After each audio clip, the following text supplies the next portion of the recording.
ಸುಮಾರು 15 ವರ್ಷಗಳಷ್ಟು ಕಾಲ ಮಕ್ಕಳು ನರ್ಸರಿಯಿಂದ ಸೆಕೆಂಡ್ PUC ಮುಗಿಸೋವರೆಗೂ ಸ್ಕೂಲಲ್ಲಿ ಕಳೀತಾರೆ.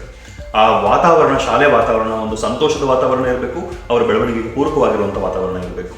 ನಮ್ಮ ರೀಬಿಲ್ಡ್ ಇಂಡಿಯಾದ ನೋಬಲ್ ಇಂಟರ್ನ್ಯಾಷನಲ್ ಶಾಲೆ ಹೇಗೆ ಈ ಪೂರಕವಾದ ವಾತಾವರಣವನ್ನು ಕೊಡುತ್ತೆ? ಪ್ರತಿದಿನ ಮಕ್ಕಳು ಆಟ ಆಡ್ತಾರೆ, ಪ್ರತಿದಿನ ವ್ಯಾಯಾಮ ಮಾಡ್ತಾರೆ, ಪ್ರತಿದಿನ ಯೋಗ ಮಾಡ್ತಾರೆ, ದಿನ ಒಂದೊಂದು ಕಲೆಗಳನ್ನು ಕಲಿತಾರೆ.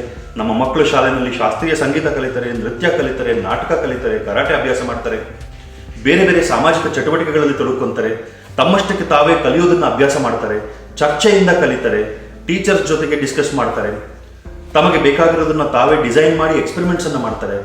ಈ ರೀತಿ ಮಕ್ಕಳ ಬೆಳವಣಿಗೆ ಪ್ರತಿದಿನ ಅವರ ಮೆದುಳನ್ನ ಸ್ಟಿಮ್ಯುಲೇಟ್ ಮಾಡೋ ಥರ ಇದ್ದಾಗ ಮಕ್ಕಳು ಬಹು ಆಯಾಮಗಳಲ್ಲಿ ಮಲ್ಟಿಡೈಮೆನ್ಷನಲ್ ಡೆವಲಪ್ಮೆಂಟ್ ಆಗುತ್ತೆ. ಇದಿಷ್ಟೇ ಅಲ್ಲದೆ ಅವರನ್ನು ಗ್ರೌಂಡ್ ಮಾಡೋದಕ್ಕೆ ನಮ್ಮಲ್ಲಿ ಮಕ್ಕಳು ಮೆಡಿಟೇಷನ್ ಕೂಡ ಮಾಡ್ತಾರೆ. ಬೆಳಗ್ಗೆ ಸಾಯಂಕಾಲ ಪ್ರತಿದಿನ ಮೆಡಿಟೇಷನ್ ಮಾಡ್ತಾರೆ. ಸೊ ಎಲ್ಲ ರೀತಿಯಿಂದನೂ ಮಕ್ಕಳನ್ನು ನಾವು ತಯಾರು ಮಾಡ್ತಾ ಹೋದಾಗ ಜೀವನದಲ್ಲಿ ಯಶಸ್ವಿ ಆಗೋದಕ್ಕೆ ಬೇಕಾಗಿರುವಂಥ ಎಲ್ಲ ಸಾಮರ್ಥ್ಯಗಳನ್ನು ಅವರು ಗಳಿಸ್ಕೊತಾರೆ.